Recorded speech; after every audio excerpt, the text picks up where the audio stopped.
Hai, halo kesayangan, apa kabar kamu? Semoga kamu dalam kondisi sehat, bahagia, dan penuh cinta ya.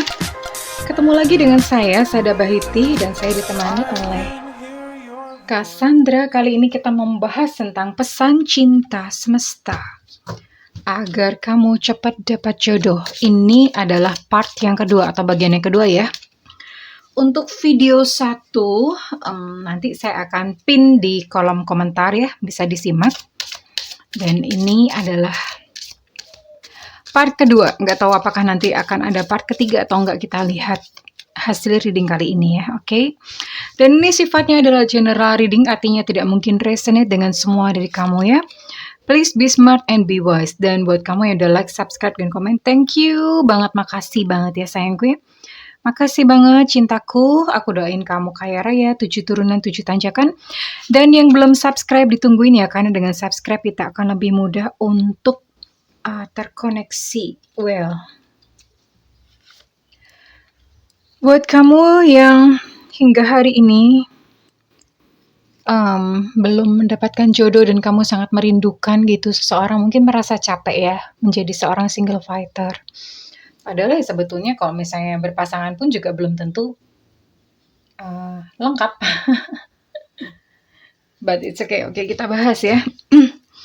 Well, buat kamu para jomblo-jomblo di sini, kamu banyak yang mengalami mimpi buruk. Mimpi buruk itu artinya tidur tuh nggak tenang. Tidur nggak tenang, gelisah kalau malam. Entah kenapa penyebabnya kamu sendiri juga nggak tahu ya. Terus kemudian beberapa dari kamu itu terbentur oleh norma-norma, dogma-dogma yang ditanamkan di dalam suku, di dalam keluarga. Misalnya dalam keluarga tuh pasangan tuh harus begini, harus memenuhi syarat begini. Dogmanya tuh banyak ya, termasuk misalnya suku, tidak boleh dari suku lain. Tidak boleh dari kalangan lain, warna kulit tidak boleh warna kulit ini, tidak boleh warna kulit itu. Tidak boleh dari orang dari asal tertentu. Nah, itu adalah dogma-dogma yang membatasi diri kita sendiri untuk mendapatkan jodoh, ya. Jelas di sini kamu perlu untuk naik, rising itu, naik mengatasi segala batasan-batasan ya. Segala batasan-batasan, karena sebetulnya kan Tuhan itu menciptakan manusia itu nggak pakai embel-embel ya. Nggak pakai ada embel-embel suku ini, suku itu, warna kulit ini, warna kulit itu. Kita kan nggak bisa milih ya. Dan ini namanya cinta tuh sebetulnya universal, nggak ada labelnya. Nggak ada kamu harus sesama suku ini, kamu harus begini. Itu yang menciptakan adalah manusia. Manusia menciptakan aturan-aturan tertentu yang memang disesuaikan dengan kultur saat peraturan tersebut itu dibuat ya. Oke, well kita akan lihat ya. Kita langsung ya ke pesan semesta. Buat kamu supaya cepat dapat jodoh. Oke.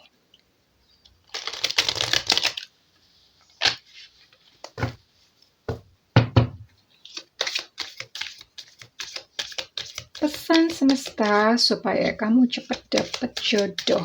Ini adalah video yang kedua, oke? Kumaha sih?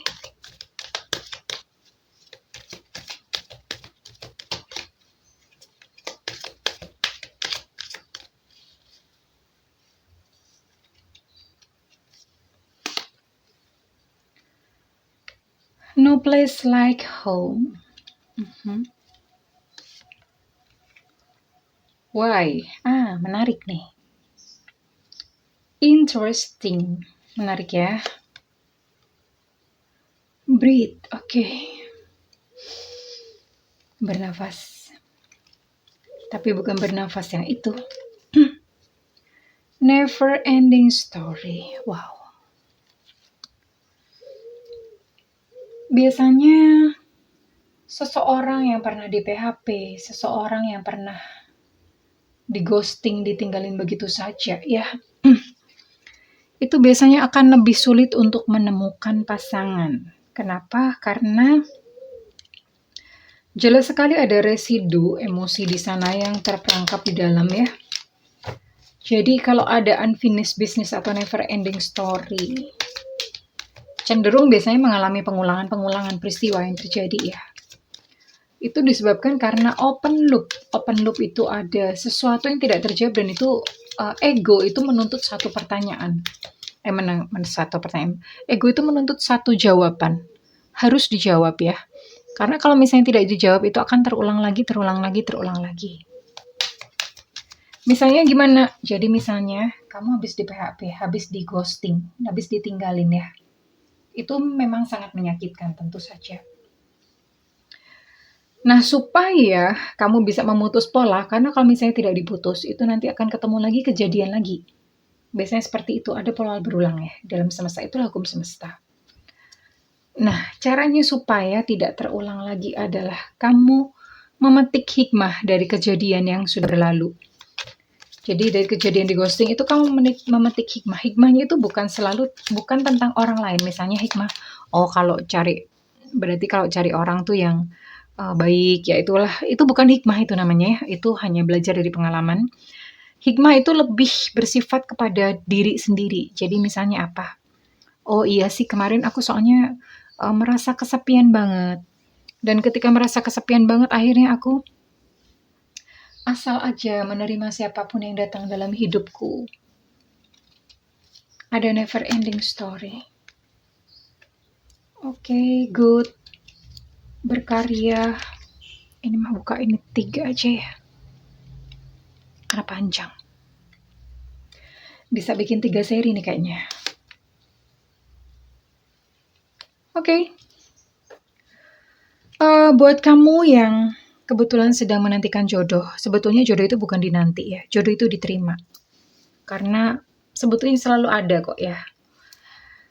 Pulanglah ke rumah, sowan dengan bapak ibu. Sowan dengan ayah bunda.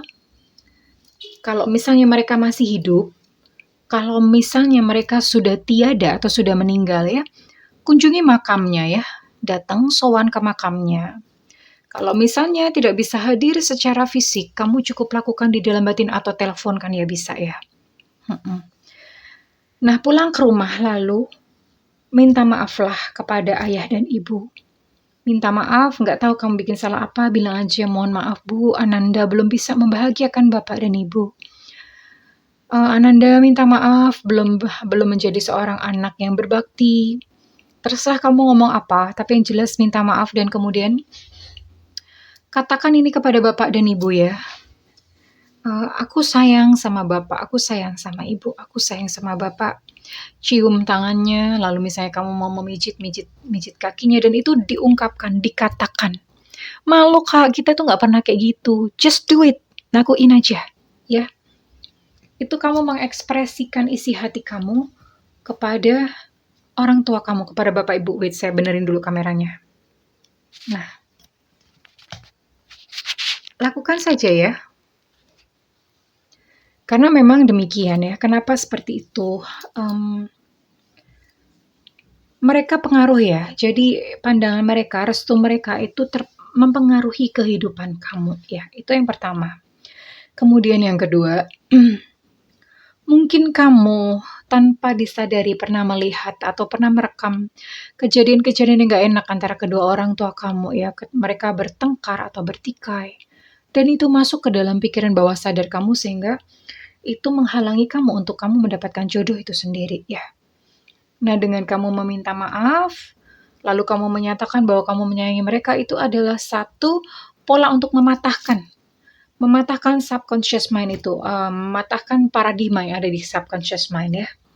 Karena jika misalnya paradigma kamu udah berganti, maka akan ada program yang baru di subconscious mind bahwa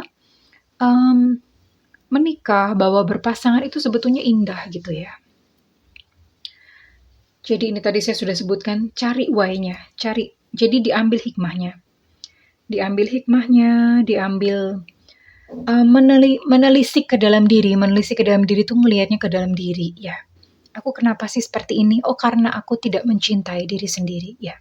Ditemukan hikmah dari setiap peristiwa kegagalan, ketika kamu mungkin gagal bercinta atau misalnya sudah mau menikah ternyata batal.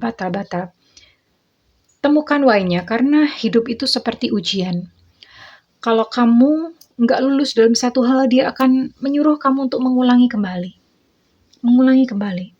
Lulusnya bagaimana? Lulusnya setelah kamu tahu kenapa, setelah ngerti why, dan kemudian dari situ kamu mengambil satu pertumbuhan ya. Menghasilkan satu pertumbuhan di dalam diri. Kalau misalnya udah ketemu salahnya kan pasti ada memperbaiki diri. Nah, itu namanya lulus. Ketika kamu sudah lulus, maka semesta tidak akan memberikan lagi ujian atau cobaan yang sama ya. And then di sini ada kartu breathe. Buat kamu yang bisa meditasi itu bagus ya, silakan belajar meditasi. Namun pengertian breathe di sini adalah berikan jiwa kamu untuk bernafas. Capek loh itu di dalam. Jiwa kamu tuh capek, nggak tahu ya kamu menumpuki dia dengan apa. Semua peristiwa sehari-hari kamu embrekkan. Embrekkan itu bahasa Indonesianya apa ya? Semua peristiwa sehari-hari itu kamu bebankan kepada dia gitu ya. Ini jiwanya capek sayang. Ya. Beri kepada jiwa kamu untuk beristirahat. Istirahatnya gimana? Maafkan orang-orang, maafkan diri sendiri ya. Memaafkan orang-orang, sering ada orang berkata, dia nggak pantas untuk dimaafkan bunda. Hey, memaafkan itu bukan untuk kepentingan dia. Memaafkan itu untuk kepentingan diri kamu sendiri. Even meminta maaf. Meminta maaf itu bukan untuk kepentingan dia. Meminta maaf itu adalah untuk kepentingan kamu sendiri, batin kamu sendiri. Karena ketika batin kamu sendiri itu sembuh gitu ya. Kemudian ketika batin kamu sendiri itu dibilas dengan kasih sayang, maka realita kita pun itu berubah sayang ya. Saya bolak-balik ngomong, maafkan, susah bunda, ya wes. Udah ngomong susah ya wes mau gimana. Niat dulu, ya. Jangan ngomong susah dulu. Niat dulu, iya. Maafkan perkara memang nanti setelah itu kok masih ada sakit hati, nggak apa-apa, itu proses. Niat dulu ya, iyain dulu aja, oke? Dan buat kamu yang sedang menanti-nantikan jodoh, sibukkan diri dengan berkarya. Oke? Entah karya apa, sibukkan diri dengan berkarya. Kamu coba cari ada sesuatu yang kamu sukai, ada sesuatu yang kamu tuh bagus gitu di situ. Nah, berkaryalah dalam bidang itu ya. Karena dengan berkarya itu yang pertama jelas itu adalah sebuah pengalihan. Karena kalau kita terus memberikan atensi pada rasa kesepian terus-menerus, itu tidak akan selesai. Semesta akan memberikan kesepian demi kesepian, begitu cara kerja semesta. Nah, jadi ketika kamu sedang sibuk, kamu sudah tidak memikirkan itu lagi. Ketika kamu sedang sibuk, ingat ya, kayak Adam. Adam itu Tuhan memberikan Hawa ketika Adam sedang sibuk bekerja, memberi nama hewan-hewan. Ya, terus Tuhan melihat, aduh ini anakku Adam, kasihan banget ya, kayaknya capek banget, kayaknya mending tak kasih partner deh. Nah, kurang lebih seperti itu penjelasannya ketika kamu sibuk berkarya. Kamu sibuk berkarya itu tidak harus tentang bekerja mendapatkan uang untuk diri pribadi, no. Berkarya, kalau misalnya itu bisa bermanfaat untuk banyak orang, itu lebih bagus lagi. Ya, silakan berkarya. Dan buat kamu yang sedang menantikan jodoh, sendiri itu tidak apa-apa. Oke? Biasanya panik, aduh gimana apa kata orang, gue malu gitu, dibully melulu, diledekin melulu. No, biarin aja, tutup kuping ya. Sendiri itu tidak apa-apa. Ya, utuhkan diri kamu tanpa memerlukan orang lain. Apakah sendiri bisa bahagia? Bisa. Bahagialah dulu dalam waktu kamu sendiri ya. Karena banyak orang mengira kalau misalnya aku punya pasangan baru akan bahagia. Itu kebalik sayang. Bahagia dulu baru pasangan itu akan datang. Itu rahasia semesta yang tidak diketahui oleh banyak orang. Ini bisa untuk finansial, bisa many things, kesehatan. Bahagia dulu. Baru nanti kondisi-kondisi atau penyebab-penyebab yang buat kamu bahagia itu baru akan datang. Bahagia, terus gimana Kak caranya bahagia? Mulai dengan senyum. Mulai dengan bersyukur setiap pagi. Terima kasih Tuhan buat udara pagi yang indah. Terima kasih Tuhan buat hari baru yang kau berikan kepadaku. Terima kasih matur nuwun Gusti. Astungkara namaste. Admit your true feelings to yourself. Nah, Terus gimana dengan rasa kesepian? Rasa kesepian itu bukan diusir, diterima dan dipeluk. Oh iya, ya aku memang merasa kesepian. Oh iya, nggak apa-apa. Toh ini bukan satu perasaan yang sementara, bukan sementara. Ini bukan satu perasaan yang akan tinggal selamanya ya, karena perasaan-perasaan emosi-emosi itu hanyalah sebuah aliran dalam kehidupan. Itu tidak permanen sayang ya. Suatu saat akan berganti, akan bergulir, berganti dengan perasaan-perasaan yang lain, oke? Jadi dipeluk perasaannya, intinya sih sebetulnya. Pesan semesta supaya kamu bisa cepat mendapat jodoh adalah damai, tenang, udah itu dulu. Jadi dari segala macam intisari ini adalah tenang. Tapi gimana mau tenang kalau kamu masih dendam sama orang? Gimana mau tenang kalau kamu masih sakit hati sama orang? Gimana mau tenang kalau kamu tuh masih kepikiran tentang paradigma yang diberikan orang-orang ya? Jomblo, jomblo, jomblo, kasihan lu jomblo gitu. Ya, tenang. Itu sebetulnya intisari dalam segala masalah. Well, okay, overall seperti ini. Saya cut dulu karena ini udah 15 menit lebih ya. Kalau kamu merasa bahwa video ini bermanfaat dan berguna, dan ini resonate dengan kamu, saya minta feedbacknya di kolom komentar sayangku. Dan jika kamu ingin melakukan personal reading, silakan hubungi nomor yang tertera di kolom deskripsi, tentu saja berbayar. Setiap konsultasi dengan Bunda sifatnya adalah interaktif, boleh curhat, boleh nanya ya. Dan buat kamu yang tidak memiliki budget, kamu boleh nyalakan loncengnya supaya nanti pada saat Bunda live reading kamu tidak ketinggalan sayangku. Well, buat kamu yang sudah menantikan jodoh. Ya. Jodoh itu diterima, bukan dicari, bukan dinanti. Ya. Pahami dulu esensinya. Esensi kenapa sih kok nggak dapet jodoh? Kenapa kok misalnya datang kok begini-begini, itu pasti ada penyebabnya. Pahami dulu, ditemukan akarnya, lalu disembuhkan. Oke, aku berdoa agar kamu yang menonton video ini, secara kebetulan maupun tidak kebetulan, aku berdoa agar kamu segera menemukan pasangan yang terbaik buat kamu dari semesta, yang paling sesuai untuk kamu ya. Oke, I love you, kesayangan. Bye-bye.